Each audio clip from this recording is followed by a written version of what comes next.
टूट जाता है। तो मसला ये है कि अगर खून इतनी मिक़दार में निकले कि निकल कर बह जाए तो इससे वज़ू टूट जाएगा। इसी तरह जिस्म के किसी हिस्से से खून निकला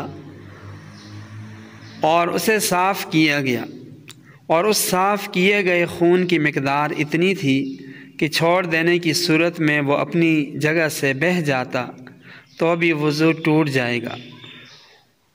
और अगर साफ़ किए गए खून की मिक़दार इतनी कम थी कि अगर उसे साफ़ न किया जाता तो अपनी जगह से न बहता, तो ऐसी सूरत में वज़ू नहीं टूटेगा।